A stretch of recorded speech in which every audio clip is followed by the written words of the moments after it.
Bonjour tout le monde. Merci d'être avec nous. Donc, poursuivre le bien commun malgré les inégalités, les rapports de pouvoir et les désaccords irréconciliables.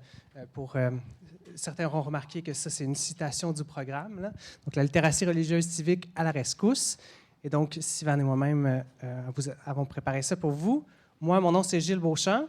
Je ne connais pas encore beaucoup d'entre vous, mais j'espère vous connaître avec le temps.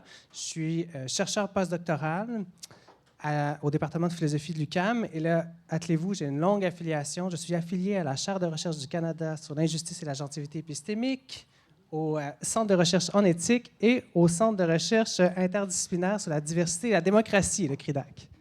Voilà. Ah. Je l'ai eu. Et c'est pour cette affiliation-là que c'est Gilles qui se présente lui-même parce que personne n'est capable de le présenter. Moi, c'est facile. Sivan Hirsch, Université Laval, département de sciences de l'éducation, en didactique de CCQ, ce qui est en fait pas possible. Donc, c'est didactique de la sociologie et de l'éthique dans le cadre du programme CCQ. Puis, on a préparé cette présentation pour vous avec le CCRL, que je ne sais pas le dire en français, je vais regarder, le Centre de littératie religieuse civique. Donc, Alice Chan, elle est la directrice et cofondatrice de ce centre-là.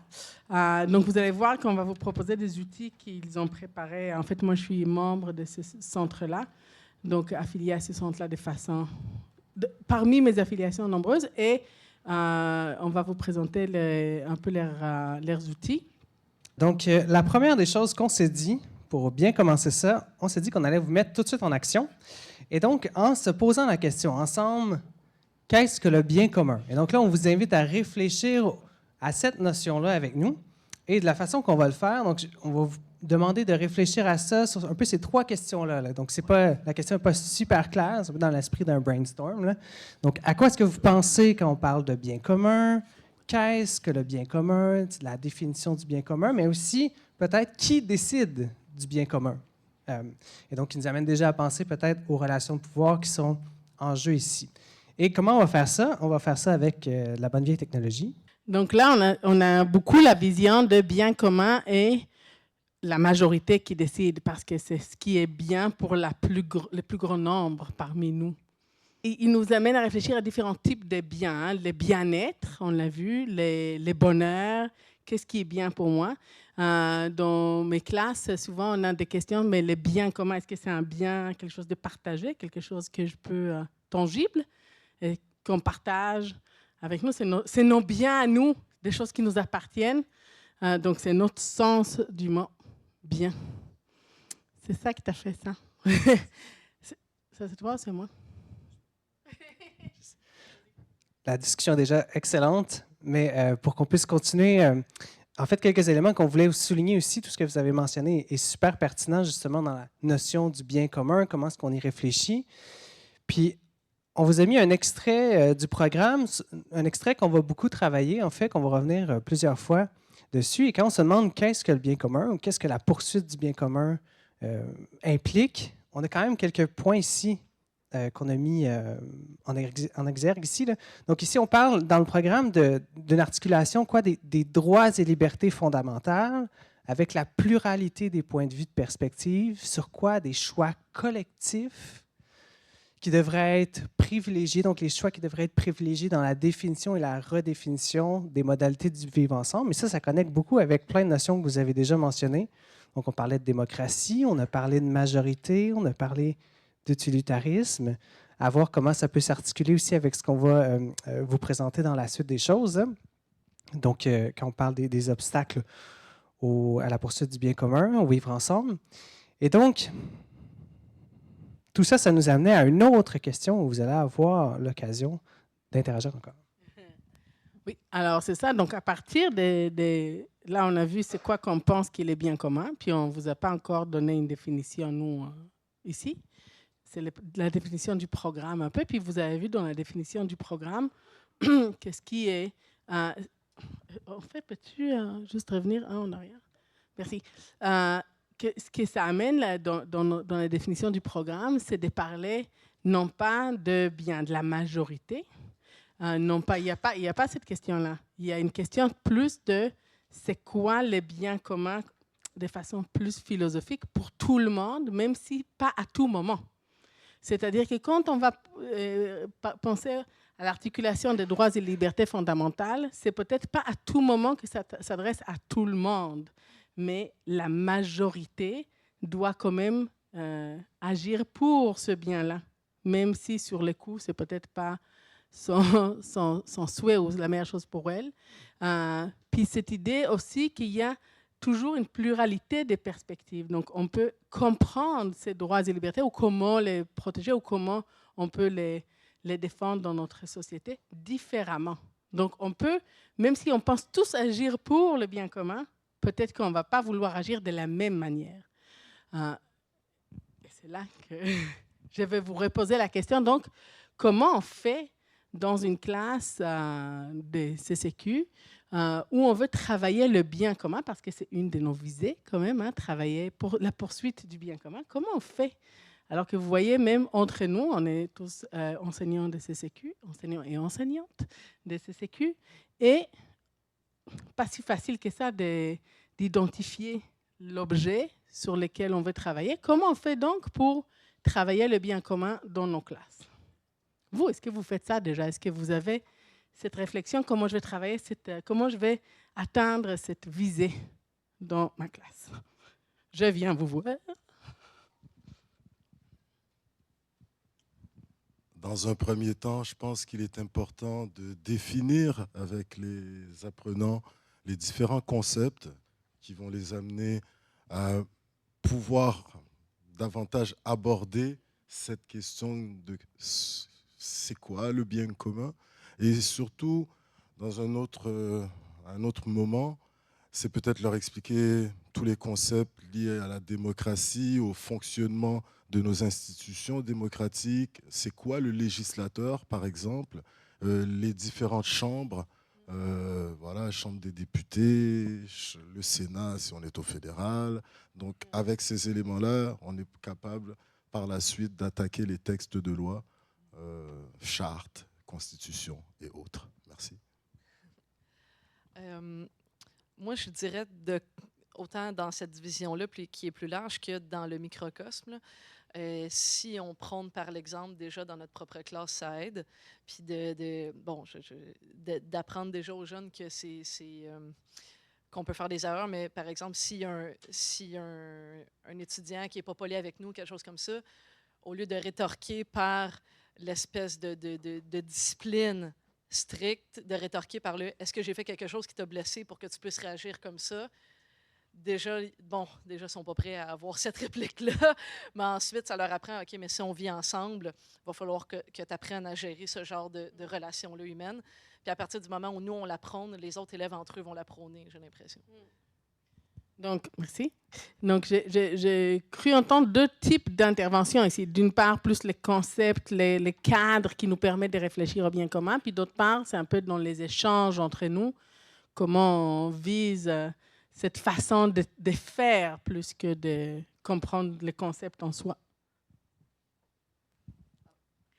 J'ai l'impression que le but, mettons, ça serait d'améliorer le sort dans lequel on est déjà.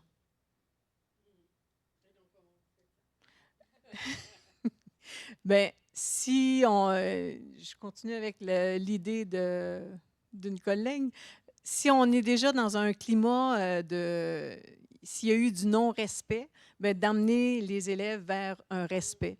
S'il y a moins de discrimination, on amène vers une amélioration du sort de la classe ou de la société. Merci. Je regarde juste si j'ai d'autres... Oui. C'est juste que ça a pris de faire tout le tour de ma tête. Mais je m'en viens. Bonjour à tous. Je ne sais pas si c'est la bonne chose. Moi, j'aime beaucoup travailler par la confrontation. Un petit peu, je viens d'un milieu qui est privé. Donc, déjà là, j'ai des élèves qui sont aisés. Puis tout ça, puis j'aime beaucoup les confronter avec des statistiques de c'est quoi un salaire, c'est quoi des... quand on me dit, ben là, moi, je voudrais voter pour tel parti, je fais comme, ouais, mais attends, t'es privilégié. Donc, je mets beaucoup la confrontation avec des statistiques, des faits. Voici ce qui se passe au Québec, au Canada, pour un peu briser le moule dans lequel ils sont. Je ne sais pas si ça les traumatise ou ils sont fâchés contre moi, mais je pense que des fois, il faut les secouer un peu, les petits. Ouais, très petits, ils sont secondaires, mais quand même. Ouais. Je vois une autre main, j'y vais. Entre-temps, je fais mes commentaires. Hein. Mais je dis juste que même à l'université, ça les confronte de parler de ces choses-là. Et c'est normal, c'est confrontant et on n'a pas l'habitude d'en parler beaucoup. C'était moi. OK, c'est bon. Alors moi, c'est simplement par la pratique du dialogue, puis toutes les conditions essentielles au dialogue. Puis là, ben, le respect, on rajoute ça. Mais tu sais, quand on prenait votre définition précédente, le partage des perspectives et des opinions variées en vue de choix collectifs communs, là, ben, on pratique le dialogue, d'échanger des perspectives dans le respect, dans l'écoute, dans le fait d'être changé par l'opinion de l'autre, la nuance que je peux acquérir, comprendre, ce qui permet un exercice démocratique éventuel dans le but de faire des choix. Puis de tolérer que peut-être ça ne va pas dans le sens que je voulais initialement. Tolérer l'altérité là, dans le dialogue. Oui, il y a des disparités de milieu. Moi, j'enseigne en région, puis on assiste à une montée de la haine envers les communautés LGBT, tout ça. Le bien commun, on a une approche non moralisante avec le programme CCQ. Donc, d'être capable de composer avec ça, c'est aussi par l'enseignement du dialogue. Leur permettre aussi, ça demande des fois du courage de faire ça, mais de leur permettre de ventiler certaines choses dans le but d'être capable de leur faire voir autre chose, de les remettre en question. Ça passe beaucoup par l'enseignement de l'esprit critique, puis par le dialogue aussi, d'être capable de créer un environnement où ils sont capables justement de confronter leurs propres idées à eux autres. Là. Puis être aussi un modèle de savoir-être comme adulte aussi, là, de leur montrer qu'on peut faire preuve d'ouverture, puis c'est plus satisfaisant, là, cette posture-là. Merci. C'est intéressant. Merci. Il prévoit tout ce que je vais faire, c'est génial. C'est intéressant ce que vous dites parce que ce qu'on voit dans ce que vous amenez, c'est surtout, vous êtes déjà dans l'idée qu'il va y avoir un désaccord, puis on va les travailler dans le dialogue, on va le travailler on va les confronter pour qu'ils soient, si jamais ils n'étaient pas trop dans les désaccords, on va leur montrer qu'il faut avoir des désaccords. C'est ça, en fait. Ce qu'on fait, on les confronte à d'autres points de vue. Donc, vous partez déjà de l'idée, beaucoup, qu'il va y avoir un désaccord. Ce qui est très forcément ça qui va arriver souvent. Mais ce qui revient moins dans votre réflexion, c'est cette idée justement où en fait il y a notre idéal d'un bien commun, comme s'il y a un bien commun clair, qu'on va tous vouloir aspirer au même bien commun. Et c'est pour ça qu'on vous a mis cet extrait-là où on dit dans le programme qu'il y a des décalages à voir entre les idéaux et la réalité, laquelle comprend également des inégalités, des rapports de pouvoir et certains désaccords irréconciliables. Ce qu'on veut dire par là, Hélène va me dire si j'ai tort ou si j'ai raison, en fait. Mais ce qu'on veut dire par là, c'est que dans ces échanges-là, les gens ne sont pas en égalité. On n'arrive pas à la discussion sur les biens communs tous égaux. On arrive avec des privilèges ou pas. On arrive avec des choses qui nous rendent plus confortables. Hein? Quand on est dans un milieu privé, on est peut-être plus confortable. Quand on ne fait pas partie d'une minorité, peu importe la minorité, on est probablement plus confortable. On a plus tendance à croire, quand on ne fait pas partie d'une minorité, que la majorité, c'est nous. Alors forcément, c'est notre bien commun qui est le bien commun. Alors que quand on fait partie d'une minorité, on peut penser plus facilement, et c'est peut-être même pas vrai, que notre bien commun, que nos intérêts, nos droits vont être quand même remis en question, puis peut-être c'est même pas vrai, mais on a comme ce biais-là sur nous-mêmes. Hein, je vais peut-être être plus à l'attaque à ce moment-là. C'est-à-dire que quand on arrive déjà à la discussion, on arrive avec ce biais-là à c'est quoi le bien commun. Et le bien commun, c'est vrai qu'il n'est pas forcément toujours bon pour tout le monde, ou il n'est pas toujours ce qu'on voudrait qu'il soit, ce bien commun. Cliquons. Merci. Et on a pu observer différents obstacles Bon, là, j'ai parlé déjà des biais. Je vais parler maintenant des autres obstacles qu'on peut imaginer en lien avec ce qu'on a pu voir dans le programme. Donc, il va y avoir aussi, ou il peut y avoir en tout cas, une certaine résistance de la part de vos élèves. Juste pour vous donner l'exemple, pas des élèves, mais des étudiants à l'université. Cette session-ci, quand je leur parlais des programmes de premier cycle, on a parlé des différentes marqueurs de l'identité, finalement. Donc, on a parlé, entre autres, des classes. Hein, on a parlé là des écoles privées qui sont plus privilégiées. Bien, quand j'ai dit à mes étudiants, quand ils ont regardé dans le programme et ils ont vu classe, ils m'ont dit « On ne peut pas parler de ça ». Ben oui, vous pouvez parler de ça. Mais c'est vraiment gênant. Ben, oui, ben c'est gênant, mais c'est la société dans laquelle on vit. Dans la société dans laquelle on vit, il y a encore des classes. Il y a une distinction des classes, même si elle n'est pas dite de cette façon. Mais on est tellement, je répète, on n'a tellement pas l'habitude d'en parler, de le nommer, qu'on est mal à l'aise. Donc, cette résistance qu'on va avoir de est-ce que je suis capable de l'entendre? Ce n'est pas vrai que je fais partie d'un groupe plus privilégié. Finalement, on n'aime pas plus être privilégié que non privilégié, parce que ça nous donne des responsabilités aussi. Donc, la résistance, ces résistances-là peuvent avoir différentes formes. Le deuxième obstacle qu'on a imaginé, c'est le sentiment d'être inadéquat. Et c'est inconfort de parler des injustices subies par des minorités. Quand on fait partie de la majorité, c'est vraiment plus malaisant de parler des minorités. Moi, je dis toujours un peu à la blague, mais c'est un peu vrai, soyons honnêtes, que moi, je peux jouer sur toutes... Moi, je peux danser dans tous les mariages, c'est génial. Je suis à la fois une personne blanche, femme, mais très privilégiée. Je suis prof d'université, hétérosexuelle, j'ai une famille hétéronormative. Je peux être à la fois dans le privilégié, mais je suis aussi une personne immigrante qui a un accent, le français, c'est pas ma langue maternelle, et je suis d'une religion minoritaire. Alors, vous voyez que je peux danser sur différents mariages, ce qui me permet d'un peu mieux comprendre aussi, de ne pas être mal à l'aise. Quand on est, comme j'ai dit tout à l'heure, soit tout à fait dans un contexte minoritaire, comme quelqu'un qui se voit comme minoritaire ou quelqu'un qui se voit comme majoritaire, c'est très difficile pour nous de voir, de comprendre, de reconnaître nos biais, les biais. Et c'est là qu'on arrive à l'ignorance active.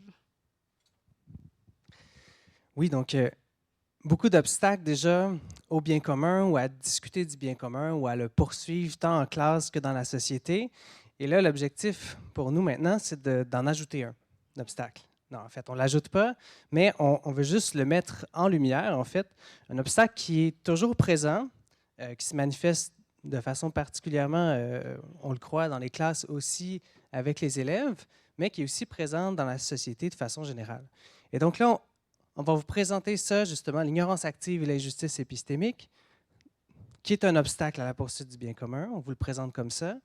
Pour ensuite s'en aller vers, finalement, pour penser à ça dans le cadre des identités religieuses, d'où, et là, on va arriver après à la proposition de la littératie religieuse civique. Puis, finalement, on va élargir aussi la discussion pour ne pas penser uniquement à l'ignorance active et l'injustice épistémique dans le cadre de la religion, mais dans le cadre plus largement aussi des différentes dimensions de l'identité. Donc, c'est un petit plan pour ce qui s'en vient, pour essayer de vous rendre ça explicite où on s'en va. Et donc, qu'est-ce que l'ignorance active et l'injustice épistémique, qui en soi est un champ de la philosophie qui est assez en floraison, on pourrait dire, là, depuis quelques années. Mais donc, pour le dire simplement, ces concepts-là, d'où ils viennent? Bon, l'ignorance active, c'est un concept un petit peu plus vieux, mais d'où ça vient? Finalement, ça vient des théories critiques de la race et du féminisme. Et donc, ça part un petit peu d'un espèce de constat initial qui a été mené par ces auteurs-là, puis de dire, bien, finalement, il y a un certain privilège épistémique. Quand je parle d'épistémique, je parle du domaine de la connaissance. Hein. Donc, la capacité à connaître, c'est pas nécessairement juste en termes propositionnels, donc en termes de choses qu'on peut dire avec des mots, mais épistémique, on parle du domaine de la connaissance. Et donc, le constat initial, c'est de dire, bien, dans notre société où il y a des injustices, il me semble que les personnes qui sont racisées connaissent mieux l'oppression qu'elles vivent. et que les personnes qui, au contraire, vivent pas ces injustices-là, tendent à ne pas en avoir conscience. Bon, il semble avoir une asymétrie ici. Pour le même monde, on dirait qu'il y en a qui comprennent bien ce qui se passe, qui ont une espèce de privilège épistémique, puis il y a des gens qui, eux, ne comprennent pas ce qui se passe. Paradoxalement, ceux qui comprennent ce qui se passe, c'est eux qui vivent les injustices sociales, et ceux qui ne comprennent pas ce qui se passe, c'est eux qui privilégient des injustices sociales. Et donc ça, c'est un peu le constat de départ qui a mené finalement à cette théorisation-là de ces concepts-là. Et donc, on peut les définir ainsi.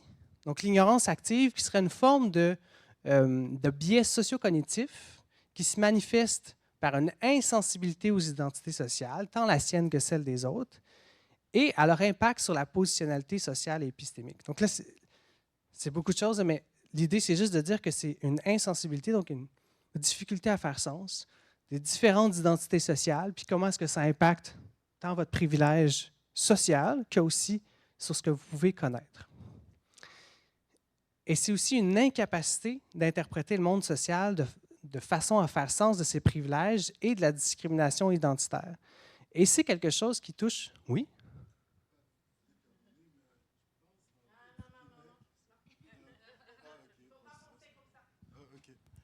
Ah ouais, c'est qu'il y a des gens qui nous écoutent. Ouais, dans le cas du Québec, ils ont quand même été sous le joug des Anglais. C'est pas un peuple racisé, mais linguistiquement parlant, ils ont été quand même victimes d'une certaine discrimination. Ils sont majoritaires dans un ensemble, mais également minoritaires dans cet ensemble anglo-saxon. Est-ce qu'ils n'ont pas une double capacité également? C'était ma question. Oui, tout à fait. Il n'y a pas de relation de pouvoir qui est juste, peut-être, mais la plupart du temps, ce n'est pas de façon super linéaire où il y a comme clairement quelqu'un qui est en position de dominance, c'est quelqu'un qui est en position de dominer. Ça peut être vraiment dans un rapport dynamique et complexe. Puis l'objectif, effectivement, c'est, je pense, une image simplifiée un peu qu'on vous présente là. C'est un peu ça qu'on fait, hein, les philosophes. On conceptualise quelque chose un petit peu en faisant une abstraction de la réalité, mais après de le ramener dans la réalité, effectivement, il faut prendre tout ça en compte. Il n'y aurait pas aussi l'inverse, l'ignorance active dans le sens inverse, c'est-à-dire en tant que blanc, entre guillemets, privilégié, je vais adhérer à la thèse que je suis privilégié et donc je vais tout faire pour me déculpabiliser de mon privilège et donc tomber dans ce biais-là qui va automatiquement victimiser les personnes qui ne seraient pas parmi les privilégiés. Donc, on aurait ce double... Tout à fait. Effectivement, c'est pas juste une question de nier son privilège. Il y a plusieurs dynamiques qui peuvent s'inscrire là-dedans. Ça peut être de le reconnaître en victimisant les autres pour garder son privilège. Donc, il y a vraiment plein de dynamiques qui peuvent avoir là. L'idée de base, là, c'est de dire qu'il y a une espèce de biais socio-cognitif qui concerne le monde épistémique, là, notre capacité à connaître, qui vient finalement nous aider les personnes en position de privilège à garder ce privilège-là. C'est la dimension épistémique, finalement, de l'oppression. Oui, je voulais juste revenir là-dessus parce que c'est exactement cette danse que j'essaie tout le temps de montrer. On n'est souvent pas juste une chose. On est même rarement juste une chose. Selon les contextes dans lesquels on est sur le moment, on est plusieurs choses à la fois. Puis ça, c'est une force qu'on doit devoir mettre de l'avant plutôt que de cacher, et de réfléchir là-dessus. En fait, ce qui fait la différence entre avoir un billet ou... En tout cas, on a tous des billets, mais ce qui fait la différence, c'est qu'on dit « Ah ouais, il peut avoir tel billet, je vais comme activer ma connaissance, ma réflexion là-dessus pour justement ne pas tomber dans l'autre extrême du billet. Ah non, c'est terrible, ce que je vois, je vais aller dans l'autre extrême. » C'est exactement ce genre de réflexion qu'on devrait développer dans notre complexité à chacun. Effectivement. Puis malheureusement, là, c'est comme tellement d'actualité ce qu'on parle là. Charles Mills conceptualisait ça en 1997, mais aujourd'hui, on dirait un retour très fort même qu'on peut voir dans le monde politique. Mais bref, pour rester sur... donc, qu'est-ce que cette ignorance active-là? Il y a... Donc, on parle d'ignorance, mais à quoi vous pensez premièrement quand je vous dis ignorance? Probablement juste à une absence. Donc, si je ne connais pas quelque chose, c'est que je n'ai pas de connaissance, donc une absence de connaissance. Mais ici, dans cette littérature-là, on parle, je te le donne tout après, on parle des dimensions de cette ignorance active-là, ce n'est pas juste une absence de connaissance. Oui, ça en fait partie, l'absence de connaissance et de croyance, mais aussi si on a des fausses croyances, ou si on a une absence de concept pour faire sens d'une réalité, ou un concept qu'on utilise qui est inadéquat pour faire sens d'une certaine réalité. On peut avoir certains scripts sociaux, un peu l'imaginaire qu'on a là, qui nous prescrit comment les gens avec telle identité devraient se comporter. On pourrait avoir des stéréotypes, des préjugés identitaires, plein de mécanismes aussi de résistance qui rendent cette ignorance-là active. On peut penser à plein d'autres biais cognitifs et socio-affectifs aussi qui peuvent entrer en ligne de compte. Donc, on parle ignorance ici, mais c'est vraiment pour essayer de comprendre et de pointer à un phénomène qui est très complexe et qui n'est pas uniquement une absence de croyance ou de connaissance. Bien, ça me fait penser aussi à la violence symbolique de Bourdieu, le même concept, genre, que, comme, vu que tu es pris dans tes stéréotypes puis dans ta lutte de classe, ben, c'est comme si tu t'assoyais un peu dans ton ignorance, puis ça donne un manque d'intérêt plus qu'une absence de connaissance. C'est juste que tu perds intérêt parce que tu te dis que de toute façon, ça ne vaut pas la peine ou tu ne vois pas vraiment de résultante à ça. Puis ça me fait aussi penser à Radio-Canada. Fouille-moi pourquoi. Mais genre, prêcher sa paroisse, là, Radio-Canada est bien bon là-dedans. C'est genre, je vais t'informer sur c'est quoi être raciste. Mais on le sait tout déjà si on écoute Radio-Canada. Genre. C'est un peu ce type de problème-là que je vois à ça. C'est que les gens informés vont rester super informés, toujours encore plus éclairés. Puis ceux qui ont une absence de connaissances n'ont pas vraiment de solution.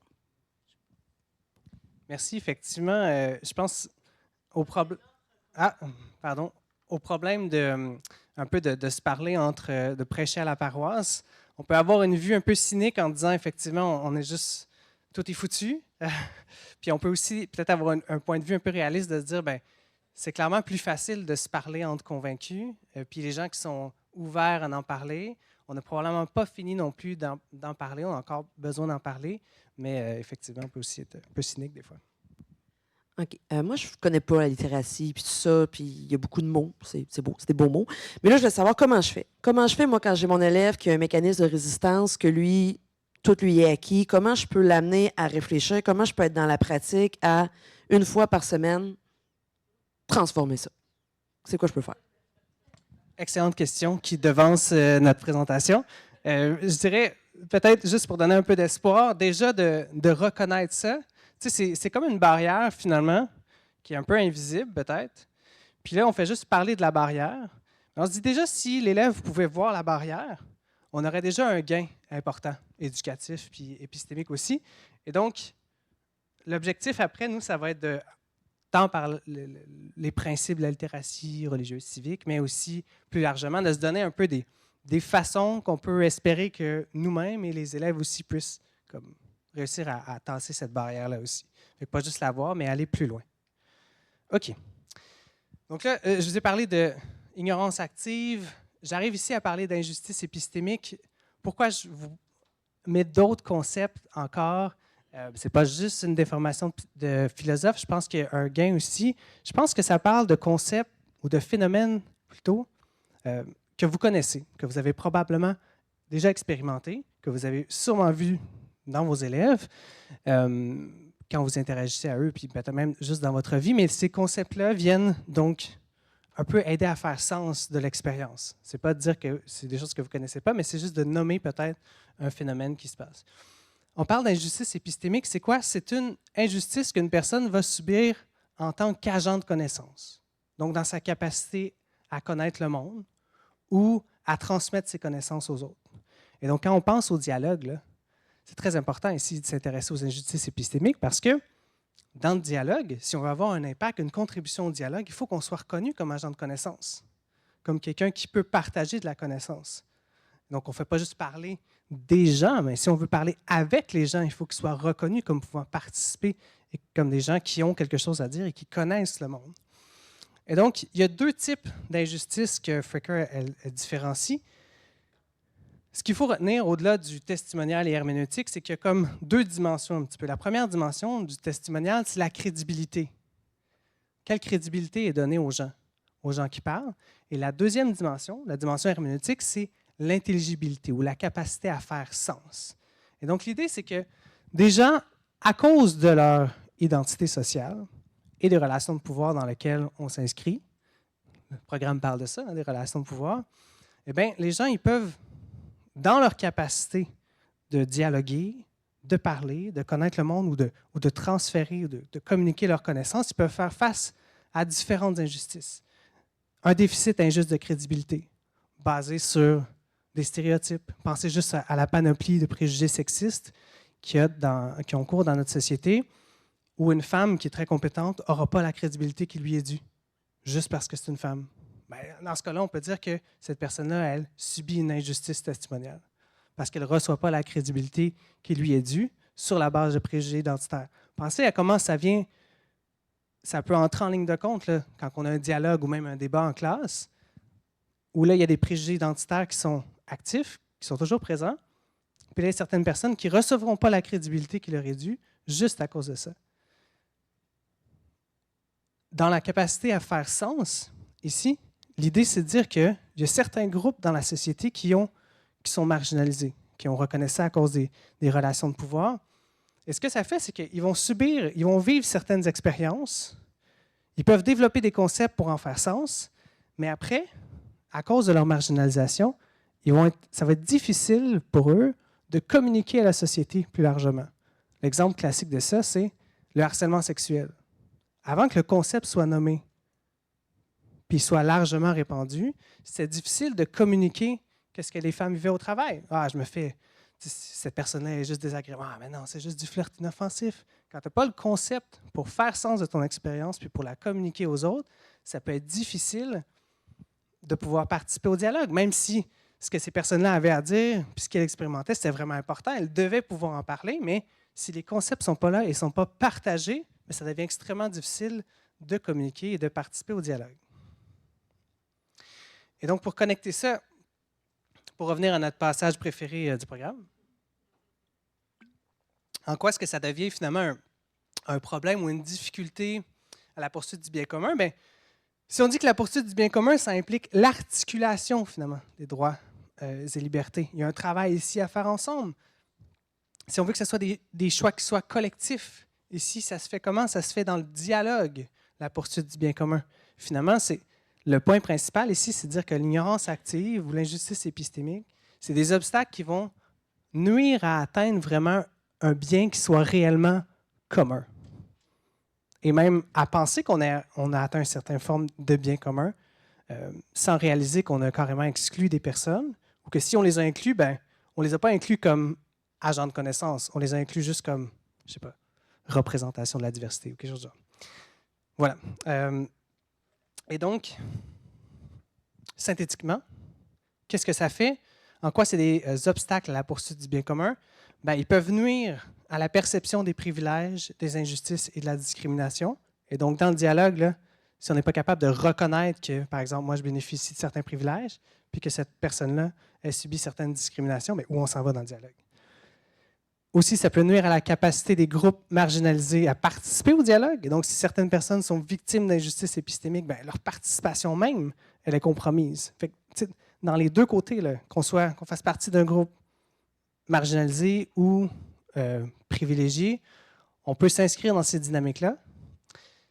Et finalement, mais ça peut aussi contribuer au renforcement des relations de pouvoir. Finalement, c'est juste qu'on ne sort jamais du cycle là, si on reste là-dedans. Voilà.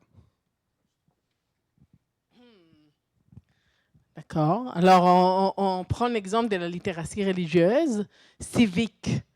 Alors, c'est quoi la littératie religieuse civique? Est-ce que c'est là qu'on l'a? Oui. On va vous donner des petits napperons. Tiens, je vais... vous pouvez comme faire circuler pour vous. En fait, le camp de la littératie religieuse civique, qu'est-ce qu'elle nous dit? Elle nous dit qu'il y a différentes choses, aspects, idées qu'on peut comprendre sur les religions dans un contexte, dans un objectif tout à fait civique, donc pour bien vivre en société avec ces religions-là.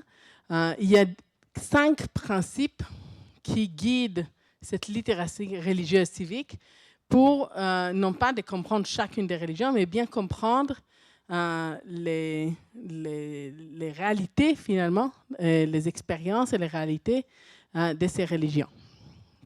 C'est là qu'on vous a dit qu'on collabore là-dessus avec le Centre de littératie religieuse civique, que vous pouvez, après on va vous le remontrer les codes QR, qui ont différents outils sur leur site Internet.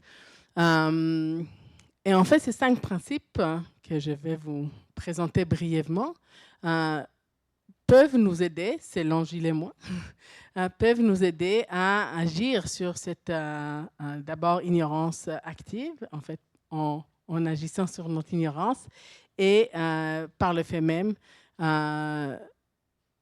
proposer une façon de répondre à l'injustice épistémique. Donc, le premier principe, c'est que les visions, et vous allez voir que beaucoup de ces principes, je fais un dernier commentaire, beaucoup de ces principes vont vous être tout à fait, vous allez vraiment être très à l'aise avec parce qu'on les connaît déjà, mais de la façon qu'ils sont présentés ici, ça nous permet de les structurer dans le cadre de CCQ davantage, il me semble. Donc, premier principe, la vision du monde religieuse, spirituelle et non religieuse présente une diversité interne. Ce qu'on veut dire par là, c'est qu'il n'y a pas juste une façon d'être chrétien, une façon d'être juif, une façon d'être musulman ou une façon d'être athée.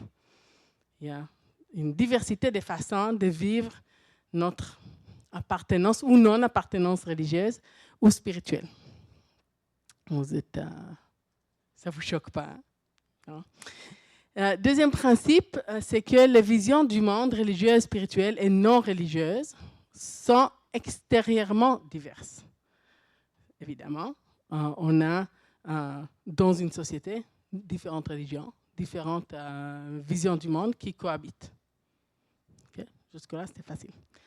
Troisième principe, les visions du monde religieux, spirituel et non religieuse ne sont pas statiques et influencent toutes les sphères de la société et sont influencées par elles historiquement et aujourd'hui. Okay? C'est là que rentre l'aspect sociologique davantage, c'est-à-dire qu'on va dire que toutes ces visions du monde ne sont pas toujours les mêmes et n'ont pas besoin, en fait, on n'a pas besoin même d'aller chercher ce qui est fait toujours pareil, hein, comme on avait un peu tendance à faire ça en SR, en culture religieuse, on avait cette partie, c'est quoi la religion, puis on a aussi un peu regardé c'est quoi la religion aujourd'hui. Mais là, dans ce principe-là, en fait, on dit, en fait, ce qui nous intéresse, c'est de comprendre que ces religions-là sont toujours en mouvance. Religion, doctrine, vision du monde, etc. Et donc, qu'il y a une influence, et c'est là où ça devient vraiment intéressant, je pense, pour CCQ, il y a tout le temps une influence avec la société dans laquelle on vit. Et donc, pour bien comprendre une religion qui est présente au Québec, il faut comprendre comment elle interagit avec la société québécoise. Parce que ce n'est pas pareil, une religion ou toute autre vision du monde, d'une société à une autre, ne sont pas exactement identiques. Et évidemment, dans le passé, comme aujourd'hui. Vous êtes tous d'accord avec moi, n'est-ce pas? Ça va. OK. Principe 4. La littératie religieuse au Canada doit inclure les visions du monde et les spiritualités non religieuses, en particulier les spiritualités autochtones. Là, encore une fois, c'est quelque chose qu'on a pu constater souvent, un peu moins dans notre cas, et c'est intéressant parce que c'est un groupe pan-canadien, mais un peu moins dans notre cas, mais on a souvent tendance à réduire les croyances des autres à des non-religions parce qu'elles ne sont pas des mêmes structures que nous, on connaît comme religion. Hein. Quand on pense à une religion, on pense selon les structures qu'on connaît, à peu près la religion catholique avec le pape. C'est à peu près ça, notre première image. Mais il peut y avoir plein d'autres religions qui ne vont pas suivre, ou visions du monde, qui ne vont pas suivre la même structure. Vous voyez que c'est exactement là qu'arrive la question des concepts de Gilles. Si notre concept nous dit qu'une religion, c'est le catholicisme, où il y a une hiérarchie, une institution très clair, où il y a un pape, il y a des règles, il y a, bon, il faut faire ceci à tel moment, il faut faire ceci à tel moment. Ben, est-ce qu'une religion, une croyance qui ne correspond pas à cette structure, est-ce qu'elle est une religion? C'est la prochaine question, n'est-ce pas? Donc là, qu'est-ce qu'il dit notre principe 4? C'est qu'en fait, il faut inclure toutes ces visions du monde, même si elles ne correspondent pas à nos concepts initiaux. Et principe numéro 5, les visions du monde religieuses, spirituelles et non religieuses revêtent une signification personnelle importante pour chaque individu et doivent être examinées sous l'angle qui leur est propre. Ça, c'est le principe qu'on aime, hein? Où en fait, on ne peut pas juger les croyances des uns et des autres selon ce que nous, on pense de leurs croyances des uns et des autres. On doit être capable d'écouter ce qu'eux, ils nous disent sur leurs croyances, sur leurs pratiques, sur leur façon de vivre les religions. Et ça, c'est vraiment un défi. Je pense, là, on parle de religion et on sait en plus, on n'a pas prévu que ça allait être aussi sensible à ce moment de l'année quand on a soumis, n'est-ce pas, la proposition. Moi, je dis toujours à la blague que depuis toujours, cette histoire de religion, ça me suit. Chaque fois, je me dis, ce n'est plus un thème sensible, et pouf, ça revient. Donc, finalement, il faut croire que c'est toujours un thème sensible, cette affaire. Mais c'est quand même intéressant de voir que c'est quelque chose qui vient nous chercher particulièrement. Hein. Cette idée que nous, on aime ça. Et là, je dis nous, vraiment, chacun de nous, je pense, que c'est rassurant de penser qu'on peut comprendre l'expérience de l'autre. Puis des fois, on doit juste reconnaître qu'on ne peut pas comprendre l'expérience de l'autre et qu'on doit juste l'écouter, comprendre qu'on ne comprend pas forcément son expérience et accepter qu'on a une différence dans nos expériences et que ça ne nuit pas à notre capacité de poursuivre ensemble un bien commun. C'est-à-dire qu'on doit faire place à toutes ces expériences-là, qu'on les comprenne ou pas. Et ça, c'est vraiment difficile. Moi, je vous dis, mes étudiants, en tout cas, ils trouvent ça toujours très difficile. Il y avait une malade tout à l'heure que j'ai vue ou non? OK. Je me suis dit, my God, je parle tellement qu'elle s'est désespérée. Merci. Donc là, c'est là qu'arrive la grande question. Donc nous, notre proposition pour vous avec ces principes-là, c'est qu'ils peuvent agir à la fois sur l'ignorance active, à la fois sur l'injustice épistémique. C'est ça notre proposition, mais on ne veut pas vous dire tout de suite comment. Donc, on veut que vous y réfléchissiez. C'est génial, hein? Donc, on n'a pas mis le lien sur les programmes, finalement. Tu as...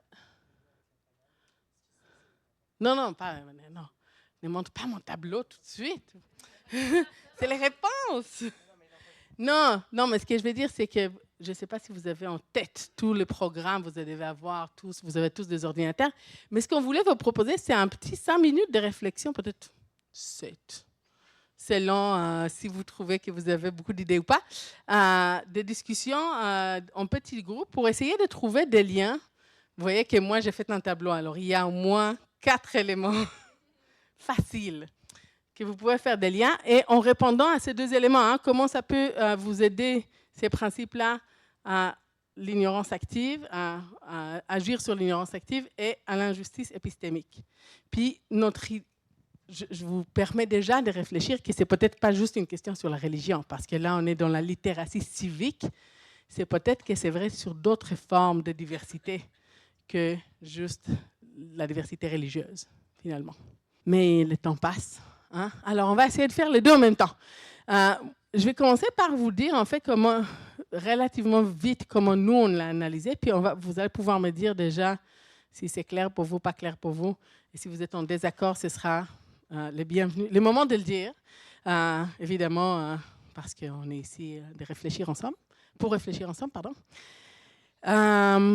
Donc, moi, je l'ai pris par les programmes. Dans le programme, j'ai pris des thématiques que j'ai liées au principe et que j'ai donné des exemples.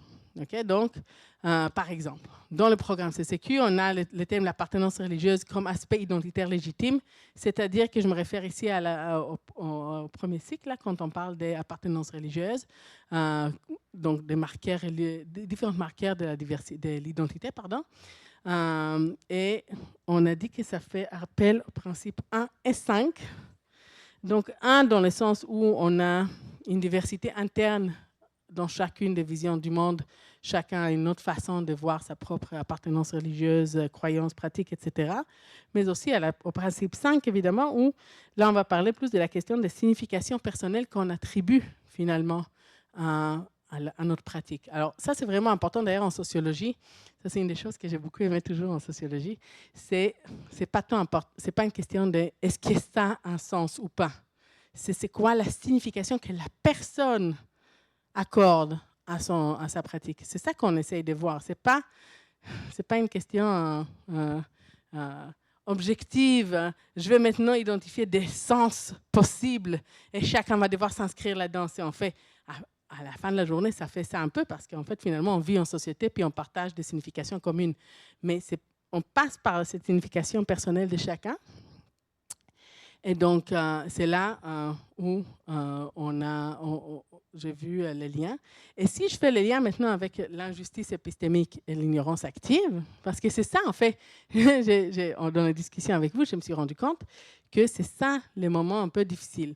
Donc, la question de l'ignorance active, c'est de dire, ben moi, je reconnais, en fait, les élèves, quand ils peuvent parler avec cette idée-là, c'est de reconnaître déjà la diversité dans d'autres manière de voir le monde. Une des choses que, je ne sais pas si vous avez remarqué ça, incroyable, c'est qu'on a toujours, on n'exclut pas ici la personne qui parle, on a toujours tendance à croire que les autres, c'est un groupe monolithique. Et on a comme un travail à faire à dire, ah non, ils sont tout aussi diversifiés que nous autres. Hein. On voit la diversité dans notre groupe, mais on voit moins bien la diversité dans l'autre groupe. Donc, ou dans d'autres groupes en pluriel. Parce que même là, vous voyez, j'ai fait dans l'autre groupe, c'est devenu juste un groupe. Alors, vous voyez, on a comme cette tendance à simplifier notre regard sur le monde. Et c'est un peu ça qu'on veut faire, en fait. Donc, dans cette ignorance active-là, c'est de rappeler, il y a toujours une diversité beaucoup plus grande. On veut aller comprendre cette diversité-là. Donc, c'est là où on travaille sur notre biais d'ignorance active. Mais si on réfléchit des points de vue de l'injustice épistémique, peut-être que tu peux juste revenir sur... parce que je l'ai mis tout à l'heure sur l'injustice, la diapo. Merci. C'est juste pour vous aider avec... parce que c'était quand même apparemment une diapo plus intense. Sur l'injustice épistémique d'abord. Donc, c'est cette idée qu'on va reconnaître l'autre qui nous présente son expérience, sa façon de vivre, comme un agent de connaissance. C'est-à-dire que ce n'est pas juste qu'il me parle de ça. « Ah, tu es gentil, tu as parlé de ton expérience, puis maintenant je vais te dire si c'est vrai ou pas vrai, si c'est pertinent ou pas pertinent. » Non, c'est par le fait même que tu as une expérience différente que la mienne, que je viens de partager mes savoirs, ben tu deviens un agent de connaissance et je dois faire place à ça dans mes connaissances. Ça ne veut pas dire que tout est pareil. Ce n'est pas le relativisme absolu. Tous les savoirs sont pareils. Ce n'est pas ça que ça veut dire. Ce que ça veut dire, c'est que on a tous des perspectives sur le monde qui sont toujours partielles, ne sont jamais complètes. Si on veut avoir une compréhension complète, qui s'approche de quelque chose de plus complet du monde, on est obligé de s'ouvrir à différentes perspectives qui vont chacune contribuer un peu à notre perspective partielle. Et petit à petit, on va construire cette compréhension complexe du monde. C'est pour ça qu'ils sont des agents de connaissance. Ces personnes-là qui nous parlent de leur expérience, de leur signification. On peut aussi aller dans la question non, je n'irai pas là tout de suite. J'irai là dans un autre exemple, mais j'ai une question. C'est plus un commentaire qu'une question. Il me semblait à tout le moins qu'avec le nouveau programme de CCQ, le concept de laïcité venait un petit peu à la rescousse de cette dichotomie-là entre religieux et non religieux, où là, on instaure un cadre avec la laïcité où le dialogue permet justement ces deux mondes-là, parfois irréconciliables, on va se le dire. Des fois, c'est parfois des visions du monde qui sont irréconciliables. Le dialogue permet justement le partage de ces idées-là vers un troisième lieu qui est possible grâce à la laïcité. Puis c'est ce principe démocratique-là qui, je pense, vient à la rescousse de C'est parce qu'il y a cette vision religieux, non religieux qui est comme... dans le fond, on a vu qu'il y avait deux réalités différentes dans notre partage. Réalité régionale où on a peu de diversité religieuse. Réalité montréalaise où là, c'est les Québécois qui sont en minorité. Fait que dans les médias, on le voit que ça peut être... Bon, il y a tellement de choses dans ce que tu dis là. Je vais juste prendre quelques-unes. Premièrement, les gens à Montréal, ils sont aussi québécois, évidemment, mais juste des Québécois de différentes origines et traditions. Mais ça touche directement à la question d'injustice épistémique, en fait, de l'ignorance active. Cette histoire, est-ce qu'on est en contact ou pas avec la diversité? Parce que c'est plus difficile, sincèrement, ne pas être ignorant sur quelque chose qu'on ne connaît pas. Donc, il faut vraiment faire beaucoup, il faut vraiment vouloir, faire vraiment des bonnes marches, monter des bonnes étapes pour dire, ben là, je voudrais apprendre sur quelque chose qui n'existait pas dans ma réalité. Et je veux bien la comprendre, parce que peut-être qu'un jour, ça va faire partie de ma réalité. Donc, je pense qu'il y a comme une étape de plus vraiment importante dans ces contextes-là, mais ça ne veut pas dire que c'est non pertinent, n'est-ce pas? Parce qu'en fait, ils vivent dans une société québécoise plus large et non pas juste dans leur, je ne sais pas dans quelle région, à Rimouski. Et d'ailleurs, Rimouski, qui est maintenant une ville d'accueil pour des élèves réfugiés, des familles réfugiées, alors... Ça, si vous voulez avoir des données là-dessus, il y a les fiches régionales de la diversité. J'ai fait ma pub. mais pour dire, 5 minutes, pour dire que justement, c'est exactement ce genre de situation où on voit les enjeux. Parce qu'en fait, les informations, on arrive au programme, maintenant, si on ne pense pas juste dans notre classe, on arrive au programme, à cet apprentissage, avec différentes connaissances, mais aussi différentes expériences de vie. Et on a le même programme, finalement, québécois, du PFQ qu'on doit partager. Hélène va nous dire des choses là-dessus. C'est correct quand même, il reste 5 minutes, là? Je voulais juste dire, parce qu'il y a tellement de choses intéressantes qui se disent ici cet après-midi. Le programme il a été construit un peu avec cette prémisse-là, que la connaissance, elle est située. Donc, les deux compétences nous permettent d'aller travailler ça à la fois sur les perspectives puis les points de vue. Puis ce matin, on a une conférence sur la sociologie, mais la clé, c'est vraiment là, c'est d'aller voir comment se construisent les connaissances qu'on utilise, qui parle. C'est ça qui nous permet, puis en travaillant avec une analyse sociologique de la connaissance, bien, on peut justement réintégrer les rapports de pouvoir, les rapports sociaux à travers ça pour identifier les voix qu'on entend moins, puis comme enseignant, être capable de peut-être venir faire de la compensation pour les choses qu'on voit moins dans certains milieux, puis assurer que chaque objet qu'on aborde, on le voit à travers la lunette de la diversité, parce que la religion, c'est vrai, l'idéologie, c'est la même chose. Dans le programme, vous savez qu'en secondaire 5, on dit que les mouvements sociaux sont traversés aussi par une diversité de points de vue. Il n'y a pas un féminisme, il n'y a pas un antiracisme. Partout, il y a de la diversité. Et c'est vraiment l'épistémologie la clé en amont, c'est-à-dire travailler sur qu'est-ce que c'est une connaissance avec les élèves, évaluer les savoirs, c'est vraiment ça qui est important. Merci. Moi c'est ma partie préférée, à évaluer le savoir. Vous avez compris, avec toutes ces questions-là, parce que ça nous amène à réfléchir justement sur différentes façons, en fait, que les savoirs, en fait, viennent jouer dans notre tête, dans notre savoir, soi-disant, si clair et partagé. Rappelez-vous qu'on a commencé avec les biens communs, c'était quoi? Ben, c'est un bien commun, mais c'est pas facile de définir la même affaire quand on parle de biens communs. Donc, ce qu'on voulait vous dire avec tout ça, c'est que pourquoi la littératie religieuse civique, mais c'est vrai, donc c'est un exemple finalement pour toute forme de diversité dans notre société. C'est pour contrer l'ignorance active et les injustices épistémiques de façon à la fois structurelle et individuelle.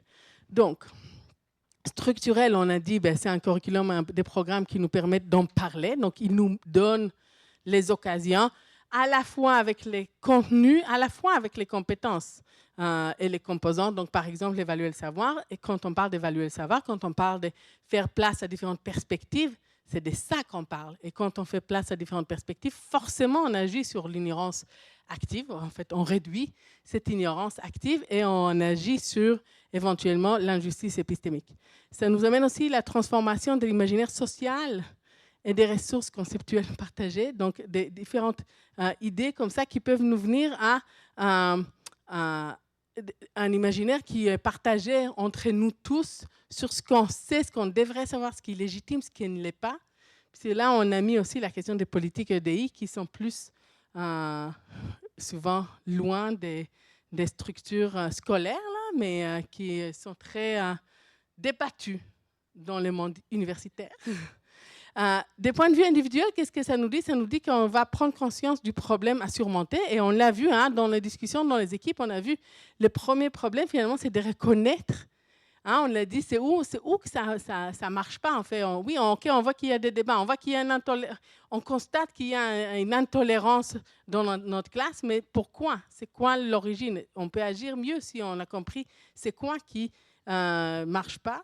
Donc, accorder une crédibilité appropriée aux personnes différentes de soi, évidemment. Refuser de l'utilisation des stéréotypes et reconnaître ses préjugés. Et les neutraliser après, ça c'est la deuxième étape. Et écouter activement et de bonne foi les propos des personnes marginalisées.